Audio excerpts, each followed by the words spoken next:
Hey guys, what's up? Dave here, Renegade Gig Hustler. It's time for another edition or episode, if you will, of DoorDash Dirty Tactics. Stay with me. So without further ado, guys, let's jump right into it. So I figured for this episode, I'm going to do something a little different. I'm going to ask for you guys to comment on this video and tell me a DoorDash dirty tactics that you recognize. Tell me something that is about DoorDash that you feel is a dirty tactic. Tell me something that you've experienced or you've encountered along the way of dashing that you really feel is a DoorDash dirty tactic. And then from all you guys' comments that I get, I'm going to make my next video for next week based on all those comments, and I will feature the top comments in my video. So what I want you guys to do is to let me know what you feel a DoorDash dirty tactic is that you've either experienced or encountered along the way of dashing that you feel is really horrible and terrible, and something that you could do without, you could live without, you could just, DoorDash is really terrible with it, and they did it to you. So what we're going to do is discuss all those things, and I'm going to review all those comments in the next week, and I'm going to form an opinion of that and base my next video all on that. And I will feature the top comments on my next video. Yesterday, I will say that I no sooner pulled into my hotspot and I had all my apps running, because I'm a multi-apper daily, and I've got right in front of me on the DoorDash app a large catering order for $25 right over here at the Red Robin, going 10.1 miles. And I took it all the way out to a corporate place, and didn't really take me a long time. Really hit all the green lights going out. 10.1 miles. Went on a corporate drive to an industrial park, and the woman flagged me down in the parking lot, and I took it in. The maintenance guy had a cart there with a bunch of drinks on there and everything, and I set everything up out of my DoorDash bags, a lot of food, probably enough to feed 16 people. I've laid it all out on the cart for them, and I handed them a bunch of napkins, I handed them straws, I accommodated them in every way. And when I drove away, I got another $10 tip for a total of $25 in tips, making my grand total for that very large catering order $35. So I don't rave about DoorDash much. I don't do a lot that way, but I do have to give them credit for that. So thank you, DoorDash, for that very large catering order. And as time goes on, guys, we are still in summer slowdown, and my area just progressively gets oversaturated more and more and more. And saturation is when there's just so many drivers that you just don't know what to do. And during summer slowdown, when people are on vacation doing other activities and not as many people are on the apps ordering and everything, it can get really tricky. But people come and go, and soon some of those DoorDash drivers will be going back to college. Some of those DoorDash drivers will be going back to school, high school, and everything else. So things will ease up a bit, but it seems like when it eases up a bit, new drivers come on board. So 2 hours later. some of them stay, some of them go. Some of them see that it isn't for them. So I wished it wasn't like that, but I see from the bulk of all my people I subscribe to on my YouTube channel that do work in the gig economy that their areas are sometimes oversaturated too. Saturation is when there's too many drivers. And when there's too many drivers, pay goes down. When there's not a lot of drivers, guys, pay goes up. It's just a fact of life. It's the economy in a whole.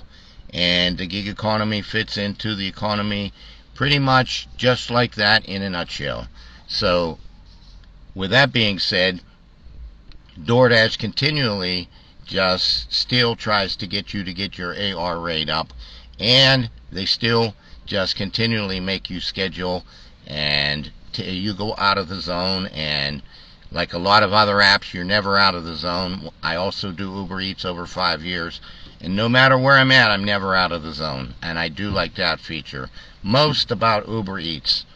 And the DoorDash tips, I don't know if you actually get all your tips in DoorDash. I want to see how you guys feel about that, and please leave me a comment on it down below. And DoorDash just seems to progressively, try to be the stringent, strict with all the policies and the guidelines, and I can't say that they're very pleasant or nice. And I have gold drivers commenting to me on my YouTube channel telling me that they're having trouble even scheduling. I schedule every morning approximately between 6 and 6:30.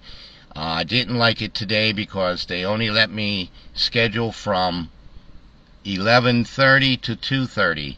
But when I entered Monroeville, a thing popped up and said dash now, so I got right on a little earlier. So I am on a little earlier with DoorDash, got Uber Eats running and Grubhub, and probably throw some Walmart Spark on here depending on how it goes. But DoorDash still reminds you every time you take a trip that you either need to get your AR up or whatever. If your completion rate is low, they're going to remind you in an email that your completion rate is low and you're in a dangerous situation and you could soon be deactivated. No other app does that, guys. And I'd like to hear from you guys and find out what you think is a DoorDash dirty tactic for you and what you could live without on the DoorDash app. What could be better for you? And I would like to know all those things and actually form my opinion around everything you guys comment on so I can make my next video. And if you are a top commenter, you will be featured in my next video. But DoorDash just continually, I have to say that a bulk of the trips have gotten better pay-wise. Not all the trips are great, and a lot of them all need to be better, but for the most part, a lot of the DoorDash trips, I would be getting a ton more trips if my area wasn't so saturated. If it wasn't so oversaturated, we're not only saturated in my market area like forever, for the last so many years, we are oversaturated. And during summer slowdown, guys, that really, really throws a wrench and fouls things up big time. But I take everything good I get, and I'm hoping today that I get another one of them big paying orders, and even if it's not a catering order, and I'm not in the large catering program, so I'm just letting you know I was really surprised when I got that catering order yesterday.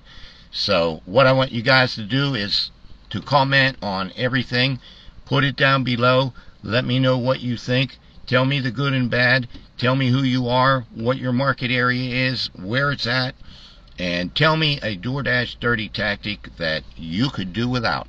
Something you've encountered, something you've experienced, and we're going to form a video for next week all off of that. So I thought we'd have a little fun with this DoorDash dirty tactics video and go that route this time. And I'm hoping you guys are really enjoying everything. I have some good news that I could be monetized within the next couple weeks. Thanks to all you guys, and for all you guys out there that vibe with my content and have not yet subscribed, please do consider subscribing. Smash that subscribe button, hit the like button, hit the alert bell, open up all notifications so you never miss a beat. You'll get all the news, be kept in the loop, and I'll give you all the news on the gig economy on all the apps. And so I need to know firsthand, what's your DoorDash dirty tactic? What do you see? Let me know. Till next time, guys, my name is Dave, Renegade Gig Hustler. Take care.